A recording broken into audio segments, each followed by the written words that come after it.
Nkwaniriza nnyo mukwano gwange gwe ekumira ku Yugi Update TV. Tegeeza nti nno yonna gy'osinziira okuba ng'otuwuliriza okola kyamaanyi nnyo ddala. Kaakati tujjukira emyezi egiyise ebiri emabega waali Anti-Corruption Division we yakwata Yusufu Mutaburi ne Cissy Namuju ne Apple Akamba. Kaakati bano olunaku olwaleero ng'ennaku z'omwezi 5 mwezi ogw'omunaana 2024 kooti we bawadde beyiro. Kooti ebawadde beyiro.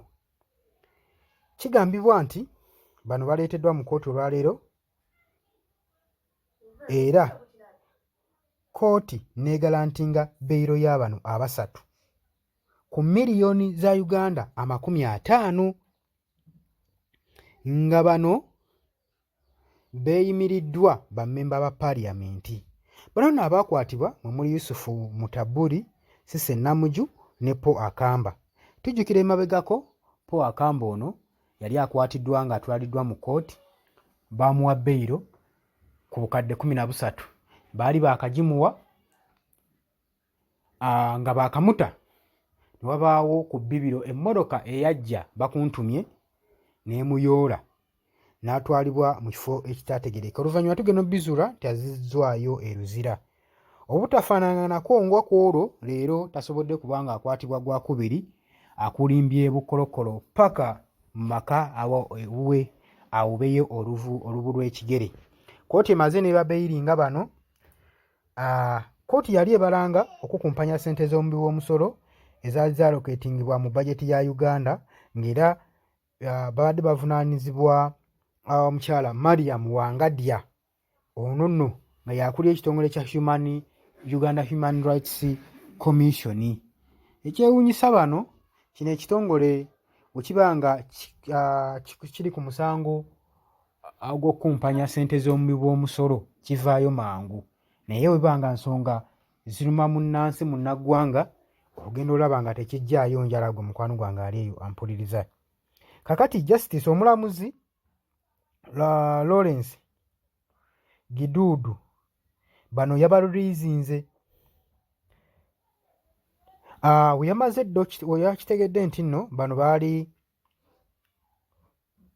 bafeyirinze abaabateekayo okubanga baatemputinga Soriki Funds mu Uganda Human Rights Commission. Obujulizi tebwamatizza mulamuzi n'asobola okuba nga abawa beyiro ezaali zaaloketingibwa mu bajeti. Omulamuzi yakizudde Lawrence Gindundu nti bano tebeenyigira mu physical violence n'emu, temwalimu wadde ne asset n'emu eyali kwalinga mu gavumenti recovery mu kutwala kw'ensimbi zino. Era buli omuvunaanwa Registra yakakiddwa okuba ng'asasula miliyoni 5 mu August 2024 omwaka guno gwennyini gwe tulimu. Kooti yaba instructinze basasule miliyoni 5 gwe muganda wange. Kakati ebyo byonna nga bikyali awo,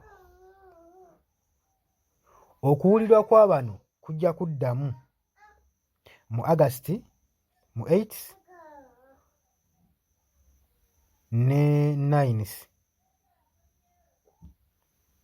oluvannyuma lw'okuba nga bajja kuggulawo ku Friday testimonies oba obujulizi okuva mu Uganda Human Rights Commission bwegenda okuba ng'etuleetera obukukakasa nti bano bakukumpanya ssente z'omubi bw'omusolo okuva ewa chairperson Mariam Wangadya. Bano nno ba MPs njagala okukujjukiza nti baakyuzingibwa bavunaanyizibwa okuba nti nno bakukumpanya 20% okuva mu commissions ezapropozingwa mu 2024-2025 budget okusobola okuinfluencinga Parliamentary Budget Committee and Financial Ministries. Gwe musango gwe babadde bavunaana omuli Cissy Namuju, Paul Akamba ne Yusufu Mutabuli. Bano ababadde e Luzira nga basaavinga ekibonerezo nga bali ku rimanda ey'okuba nga bakumpanya ssente z'omubi bw'omusolo era nga bavunaanibwa ne Chairperson Mariam Wangadya owa Uganda Human Rights Commission. Kubiriza gwe mukwano gwange ali atanaakuba ng'osubscribinga, kusabye ogende mu maaso osubscribinge, sharinga, commentinga, eddoboozi lino lisobole okutuuka ku buli muntu. Nagambye eno ka channel esobola okuwa follow-up ku buli mawulire ge tuteekayo. Mwe abasubscribinze mbeebaza mukozedde ekintu eky'amaanyi ennyo. Mwebale kubeezaawo mayengo ga mukutu guno ogwa Yugi Updates TV. Kakati kyenjagala okukkaatiriza mu kino nti bano bateereddwa, naye bateereddwa mu ngeri ennuŋŋamu. Gulowooza nga yetugambye nti okuwulira kwabwe kunaabaawo ng'ennaku z'omwezi 8 ne 9 mu mwezi guno gwennyininyini. Golowooza kooti enaabasalira nga bwe kyetaagisa. Olowooza Chairperson wa Uganda Human Rights Commission Mariam Wangadya anaasobola okuŋŋaanya obujulizi obulumika bano oba obujulizi baabusaanyaawo dda nga w'obimanyi, kubanga jjukira bano abantu balina kye batasobola ate muneebwe bali mu ssente z'omubi w'omusolo. Omuntu alina ssente kitegeeza asobola okukola kyonna kyonna ky'ayagala, asobola okukyusa kyonna kyonna ky'ayagala. Oba okitegeera gwe mukwano gwange ali eyo. So nze ndowooza oba ngamba Museveni yali mutuufu okugamba nti no bano tebabeeyimirira okusobola okuba nga ateekawo embeera etiisatiisa bano ba government officers obutaddamu kukumpanya ssente za mubi bwa musolo. Naye tulinze ekinaava ew'omulamuzi n'ekinaava ewa Mariam Wangadya, Chairperson wa Uganda Human Rights Commission, tulabe butya omusango guno bwe gugenda okutambulamu. Bano banaavunaanyibwa.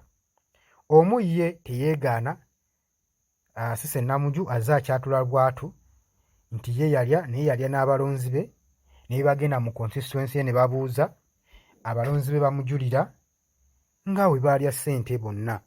Kakati gwe mukwano gwange ali eyo yeekumira ku Yugi Updates. Kutegeeza gwe busubscribinzi kyokka, ebisigaddewo bitulekere, tugenda kuba tukutuusaako follow-up zonna zonna nga weetaaga okuzimanya. Mbaagala nnyo, temuva ku Yugi Updates TV. Mwebale nnyo.